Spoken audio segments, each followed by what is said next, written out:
Hello అండి. Welcome to Swathi kitchen. కోడిగుడ్డు వెల్లుల్లి కారంని ఎలా తయారు చేసుకోవాలో చూపిస్తున్నాను.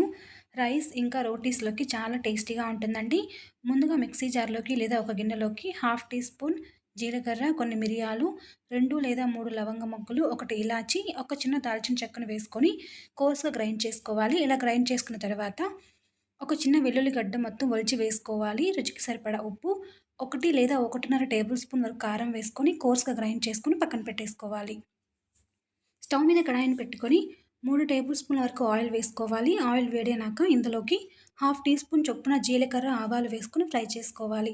ఇవి బాగా వేగిన తర్వాత సన్నగా కట్ చేసుకున్న 2 పచ్చిమిరపకాయలు కూడా వేసుకొని బాగా ఫ్రై చేసుకోవాలి. పచ్చిమిరపకాయలు బాగా వేగిన తర్వాత 4 కోడిగుడ్లను పగలగొట్టుకొని వేసుకోవాలి.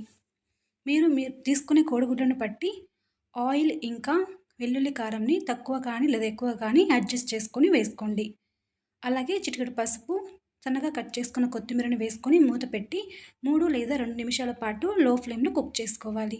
3 నిమిషాల తర్వాత ఎగ్స్‌ని నెమ్మదిగా మరొక వైపుకి టర్న్ చేసుకొని లో ఫ్లేమ్‌లోనే మరొక 2 నిమిషాల పాటు ఫ్రై చేసుకోవాలి.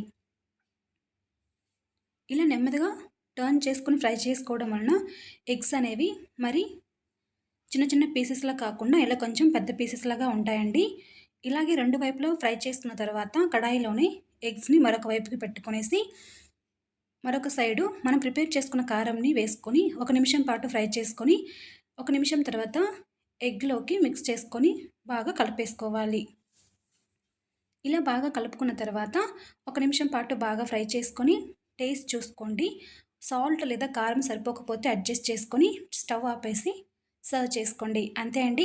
ఈ రెసిపీ మీకు నచ్చితే మీరు కూడా ట్రై చేసి మీకు ఎలా కుదిరిందో నాతో కామెంట్ రూపంలో షేర్ చేసుకోండి. అదేవిధంగా లైక్ చేయండి, షేర్ చేయండి, కామెంట్ చేయండి.